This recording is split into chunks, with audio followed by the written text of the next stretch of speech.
Assalamualaikum warahmatullahi wabarakatuh. Selamat datang, selamat berjumpa kembali pada perkuliahan metodologi penelitian pendidikan.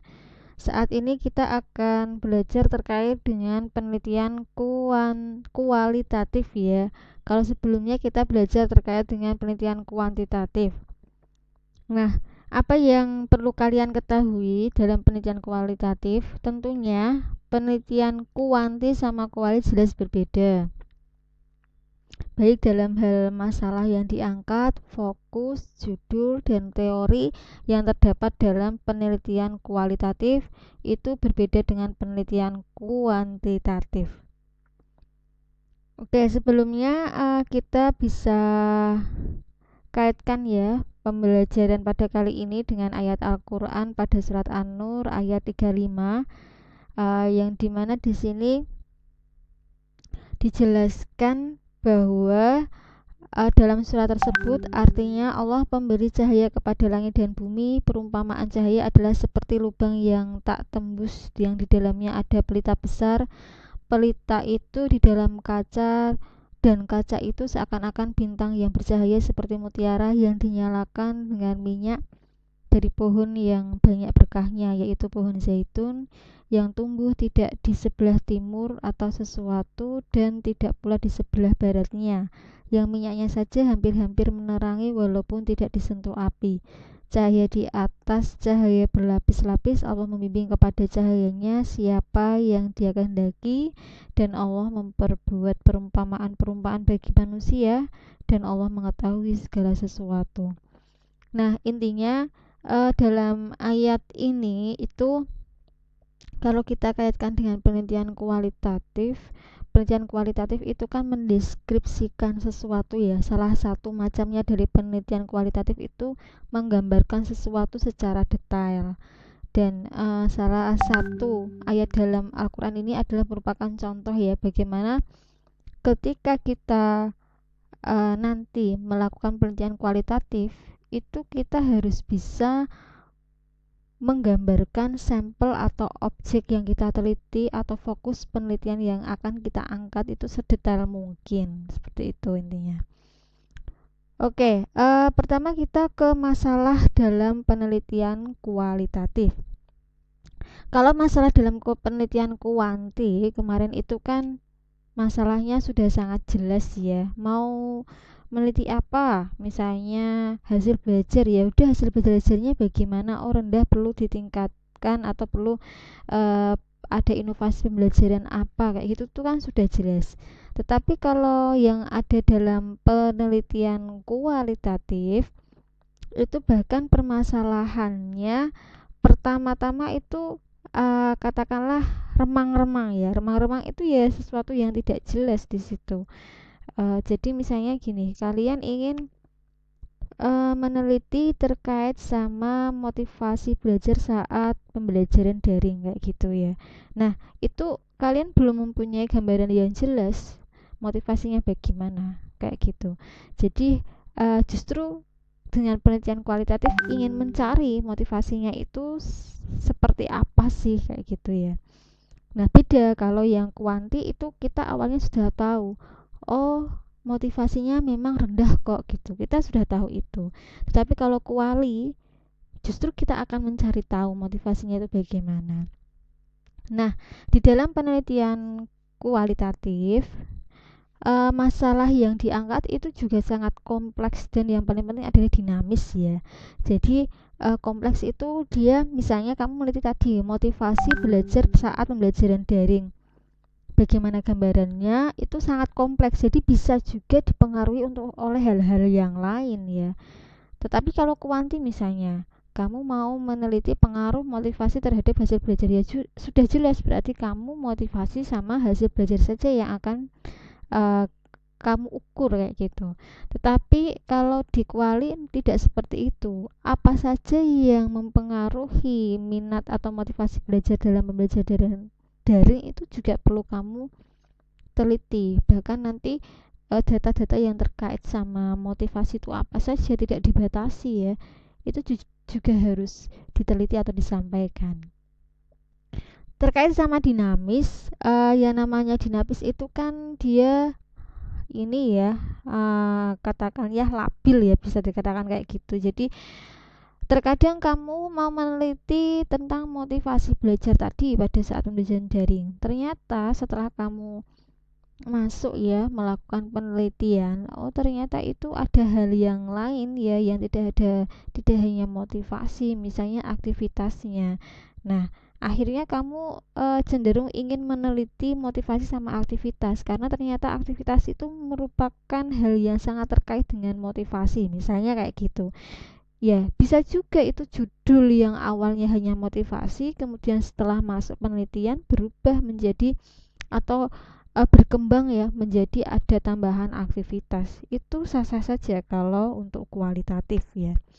Jadi yang dibawa di masalah kualitatif itu masalahnya bisa berkembang ya. Dari apa masalah yang pertama kali disiapkan itu malah bisa berkembang atau bahkan berubah ya. Jadi bisa juga judulnya motivasi. Ternyata motivasi di sini saya tidak menemukan ya hal yang baru yang ingin saya angkat kayak gitu. Terus kamu ganti dengan minat misalnya. Ternyata tidak motivasi di sini tapi minat. Nah, itu bisa juga diganti ya. Jadi kalau penelitian kualitatif itu benar-benar sangat fleksibel di sini. Jadi masalah yang sebelumnya ada di lapangan ya. Jadi masalahnya katakan digambarkan ini sebelum ya. Kemudian di sini ada penelitian yang peneliti sudah masuk.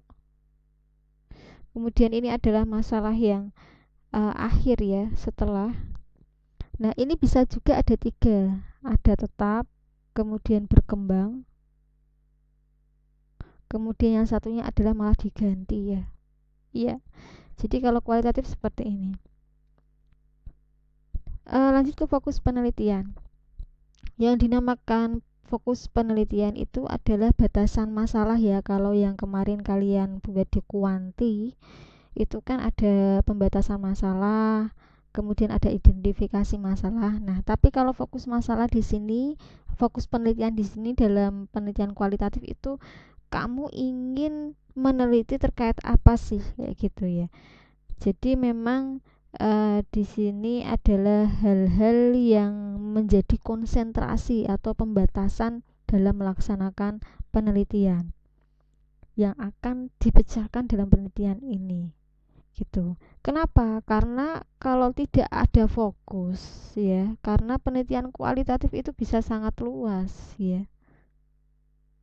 Nah, maka perlu ada fokus penelitian. Jadi dibatasi, tapi istilah yang digunakan dalam kuali itu ya fokus penelitian ya. Ya, atau katakanlah batasan masalah kalau di kuanti yang kemarin. Nah, misalnya ya, katakanlah di sini objek penelitiannya itu ada 12 variabel misalnya, ada A, B, C, D, E, F, atau misalnya ini 6 variabel ya. Tetapi ketika sudah masuk ke fokus, saya fokus B sama E saja. Nah, ini boleh gitu. Nah, jadi biasanya di dalam penelitian kualitatif itu cenderung memang dia nanti tidak akan terikat dengan statistik ya. Jadi tidak ada perhitungan-perhitungan variabel X, Y, Z itu kadang diabaikan ya. Jadi di sini ada istilahnya ya tadi pembelajaran misalnya motivasi belajar siswa pada pembelajaran daring. Ya berarti fokus penelitiannya fokus penelitian pada penelitian kali ini adalah terkait dengan motivasi atau hal-hal yang mempengaruhi boleh motivasi dalam pembelajaran daring atau semacamnya. Nah, itu dibatasi saja. Oke, selanjutnya. Nah, rumusan masalah. Rumusan masalah masih sama ya bentuknya kalimatannya. Tapi ini ada tiga. Yang pertama deskriptif, kedua komparatif, tiga asosiatif. Deskriptif. Nah, kebanyakan ini di sini kita bisa pakai bagaimana ya. Bagaimana motivasi belajar siswa pada pembelajaran daring kayak gitu. Jadi ini nanti jawabannya kamu menggambarkan itu siswa mempunyai motivasi sekian-sekian, indikatornya ini, kemudian ketika ditunjukkan pada siswa berdasarkan hasil wawancara dan lain-lain. Nah, itu hasilnya kayak gitu nanti akhirnya. Kalau komparatif di sini adalah perbandingan. Biasanya rumusan masalah yang di kualitatif itu bagaimana? Kalau kemarin apakah ada perbedaan gitu ya? Tapi kalau komparatif bagaimana perbedaannya? Nah, bedanya kalau komparatif itu ya kamu apa ya istilahnya jelaskan dengan kata-kata ya tanpa menggunakan uji-uji statistik kayak gitu. Asosiatif juga sama. Bagaimana hubungan? Nah, jadi dia menjelaskan hubungan antara apa dengan apa kayak gitu harus jelas ya. Perbandingan berarti apa dengan apa kayak gitu. Nah, terkadang juga apakah boleh kalau pengaruh boleh. Pengaruh masuknya juga ke asosiatif ya, tapi di situ kausal. Nah, ini asosiatif kan banyak. Ada yang hubungannya kausal, sebab akibat, ada yang simetris antara A sama B misalnya, ada yang interaktif, resiprokal kayak gitu.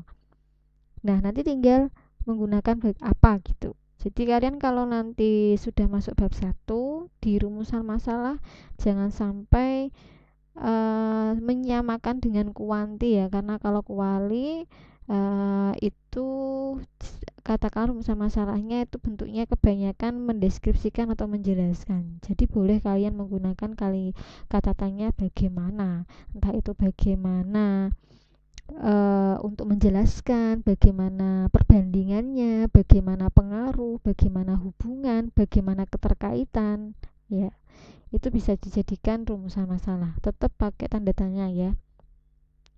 Judul penelitian kualitatif. Oke, dalam judul penelitian kualitatif ini nanti menjadi tugas yang sama juga di setelah UTS itu adalah membuat proposal kualitatif ya. Sama, cuma nanti koreksi dalam bentuk kelompok. Makanya ini saya suruh membuat kelompok. Jadi misalnya minggu ini adalah bimbingan untuk kelompok 1, minggu ini kelompok 2 dan seterusnya ya. Jadi untuk setelah UTS ini saya usahakan untuk bisa live ya. Ketika memang tidak tumbuk dengan acara atau kegiatan-kegiatan yang lain. Nah, judul penelitian kualitatif di sana digunakan peneliti untuk menetapkan ya, memantapkan variabel yang akan diteliti, kemudian biar tahu teorinya apa, instrumennya apa. Maka judul penelitian kualitatif itu juga dirumuskan dalam proposal bersifat, nah walaupun bersifat sementara tidak apa-apa. Misalnya judul saya tadi Bu, pengaruh motivasi atau bukan pengaruh ya, misalnya motivasi belajar siswa pada pembelajaran daring misalnya. Nah, itu ternyata setelah saya masuk nanti akan berkembang, ada aktivitas di situ. Nah, berarti judulnya bisa berubah, bisa ketika itu masih kualitatif ya. Nah, contoh ya ini perbandingan kemampuan kerja. Nah, ini contoh perbandingan. Kan kadang gini ya, ini bisa nggak? Sebenarnya kalau kita lihat dari judul, itu ini bisa dibawa ke kuali atau kuanti.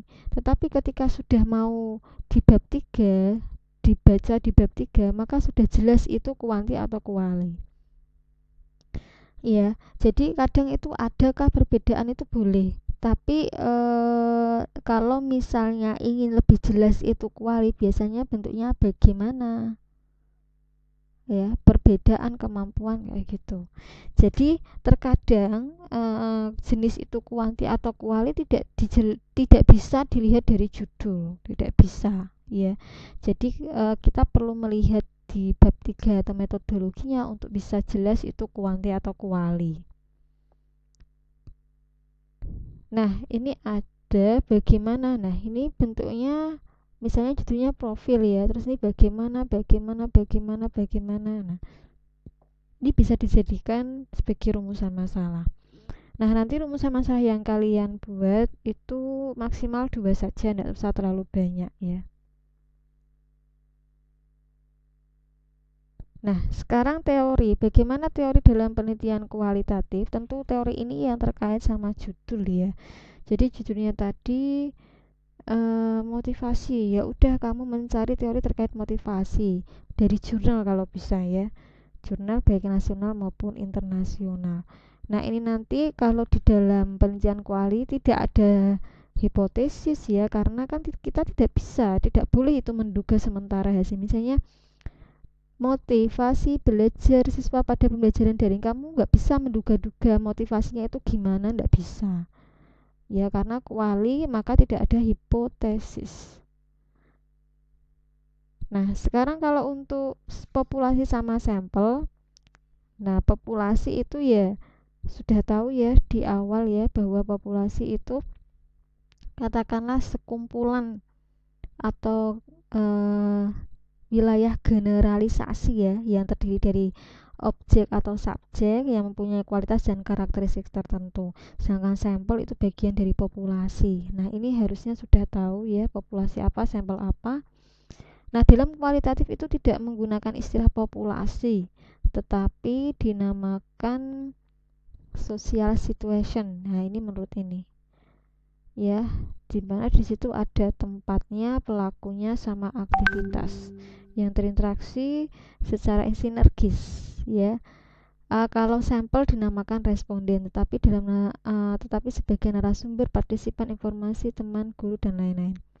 Jadi gini, ini hanya istilah saja ya. Jadi kalau di dalam bab 3 itu nanti ketika ada populasi dan sampel ya, itu dikatakannya bukan populasi tapi ini sosial situasi atau situasi sosial ini ya. Jadi misalnya A tempatnya, bagaimana B pelaku, C aktivitas. Nah, ini bisa dijelaskan. Nah, dalam pengambilan sampel itu kebanyakan pakainya ini purposive sama snowball. Purposive itu sesuai dengan tujuan penelitiannya, snowball itu yang semakin lama semakin besar itu ya. Ya, itu teknik pengambilan sampelnya cuma ada dua itu. Nah, kalau snowball kan yang sudah kalian tahu ya. Jadi dari satu bisa dua, bisa tambah tiga, kayak bola salju itu ya, semakin lama semakin besar. Nah, itu adalah teknik pengambilan sam- sampel atau teknik pengambilan sampling pada penelitian kualitatif. Oke, cukup sekian untuk materi kali ini. Nah, silakan sesuai dengan arahan ya. Kalian coba merancang judul, kemudian membentuk kelompok. Nah, nanti kelompok itu tolong disampaikan di grup melalui Komting. Nah, akan ada katakanlah kita berusaha untuk mulai minggu depan ya, pembelajaran melalui live ya, melalui Google Meet. Nah, nanti sekaligus untuk reviewnya sesuai dengan kelompok ya. Cukup sekian, nanti jika ada hal yang mau ditanyakan bisa disampaikan di grup. Akhirul kalam, wassalamualaikum warahmatullahi wabarakatuh.